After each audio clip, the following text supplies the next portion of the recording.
Games can pull you in with a lot of things. Beautiful graphics, captivating gameplay, or innovative combat. Sushi Ben chooses an interactive story with immaculate voice acting. Sushi Ben is a comedy-filled visual novel, splitting its time between riveting story progression and simple minigames. This might be a small package coming in at about 10 hours, but it is filled to the brim with humor. Inspired by those funky slice-of-life animes that have the wackiest story points and retro video games like Mega Man Legends, Sushi Ben puts you in place of the wandering main character who strolls into a new town and must save it from destruction. Evil real estate agents are sweeping through Kobuko Town, and one of the few restaurants left is the local sushi restaurant, managed only by young Ben, a sushi chef in training whose mentor has vanished. Being the helper you are, you become the god of sushi, entrusted to protect the restaurant and Ben from the landsharks biting to have a taste. Not only are you fending off foes, but you're helping Ben form supply chains for ingredients and getting customers to come to the shop. Luckily, you don't have to take on this tuna-sized task alone. Paired with a frog, Tsukugami, in training, he will guide you when you forget where you need to go and lend you a shape-shifting hand when getting into missions. And to make everything 10 times better, every single piece of dialogue is fully, enthusiastically voice acted. This is where the game shines so hard. This is an S-tier cast. Literally. They have the voice of Okorun from Dandadan and Denji from Chainsaw Man. And this is a small indie game! And it's not just those two who give amazing performances. I was impressed by all of the cast, and it really gave that Japanese anime voice acting feeling. It was high energy, over the top at certain points, and 100% enjoyable. But now, you need to explore the town and start the whole hero saves the day thing. Talk to the local angler and learn that she has her hands full already. She can come by every now and then, but with her own orders to fulfill, you'll have to take up the rod more often than not. This is where your frog friend comes in. He takes the Be the Ball motto to a new level and can transform into the objects that you need to complete your missions and save the sushi for the town. Now, Ben has the fish, but not the rice. This is a sushi shop, not a sashimi shop. To avoid spoiling the whole story in this story-driven game, we should move on to the other charming points. The style is what initially caught my attention, and I'm sure it caught yours too. The bold colors paired perfectly with the 3D manga aesthetic. When the manga-inspired panels pop out to enhance a character's emotion and expression, everything seems to come together. And if you take a closer look, you can actually find a lot of pop culture references. From the main bad girl giving Jessie from Team Rocket vibes, to even some thinking that the guy kind of gives Giovanni vibes. You can look far beyond just the characters. You can look at the words, the environment, everything. You can probably find something reminiscent of a pop culture reference. The environment in every single character looks beautiful. If you enjoy a more low poly look, a retro feeling, this game will wow you with its personality. Everyone looks unique. Not a single design was reused or only slightly changed.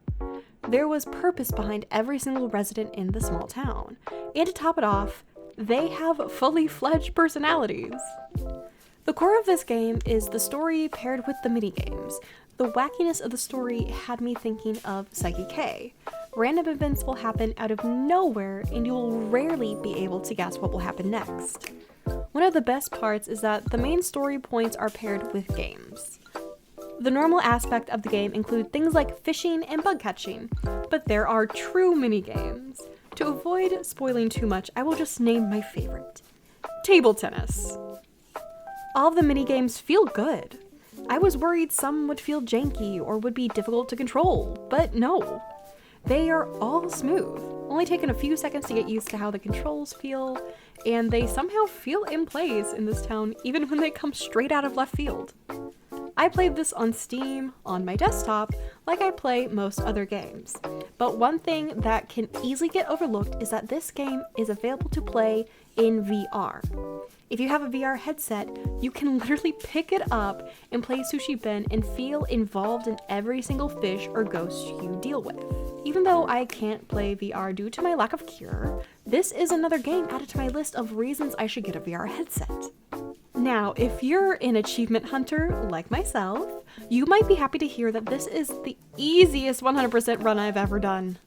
There are only 26 achievements, and they're all obtained by playing the main story. There's no wacky side quests or crazy items that you need to Google to get everything. You just play the game, roll the credits, and then finish off the last 5 minutes to pop all 26 achievements.